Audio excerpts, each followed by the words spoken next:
Hello, welcome to my channel. இப்போ நான் beetroot காரக்குழம்பு சேர்க்குறேன். வாங்க எப்படி செய்யலான்னு பார்க்கலாம்.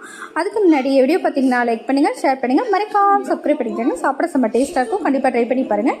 இங்கே கடாயில் வரமிளகா, தனியா, அப்புறம் பட்டை, கிராம்பு இதை நல்லா வணக்கிக்கோங்க. வணக்கிட்டு அதை பொடி பண்ணி வச்சுக்கோங்க. இங்கே மறுபடியும் அடுப்பு பற்ற வச்சு சோம்பு போட்டிருக்கேன். அது கூட சின்ன வெங்காயம், பச்சை மிளகாய் அதை எண்ணெயில் நல்லா வணக்கிக்கோங்க. வணங்கினோடனே இஞ்சி பூண்டு பேஸ்ட்டாக அதையும் போட்டுக்கோங்க. அதுவும் நல்லா எண்ணெயில் நல்லா வணக்கிக்கோங்க. வணங்கினோடனே பீட்ரூட்டு அப்புறம் கத்திரிக்காய் அதையும் போட்டுக்கோங்க. போட்டுட்டு அது கூட கொஞ்சமாக மஞ்சத்தூள், உப்பு அதையும் ஆட் பண்ணி நல்லா 1/4 மணி நேரம் குக் பண்ணுங்கள். குக் ஆனதுக்கப்புறம் தக்காளி 2 சைஸ் தக்காளி எடுத்திருக்கேன், அதை கட் பண்ணியிருக்கேன். அதையும் இது கூட ஆட் பண்ணிக்கிறேன். அப்புறம் பொடி பண்ணி வச்சுருக்கோம்ல மசாலா, அதையும் இது கூட ஆட் பண்ணிடுங்க. ஆட் பண்ணிவிட்டு கொஞ்சமாக தண்ணி ஊற்றி நல்லா குக் பண்ணுங்கள்.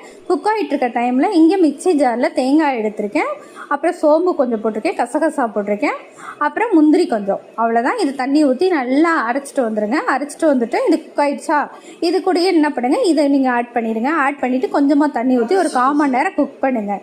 கொஞ்சமாக கருவேப்பிலை தூக்கிக்கோங்க. அவ்வளோதான் கைஸ், குக் பண்ணி இறக்கிற வேண்டியதான், சர்வ் பண்ண வேண்டியதான்.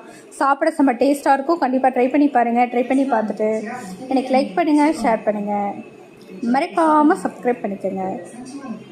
Thank you guys.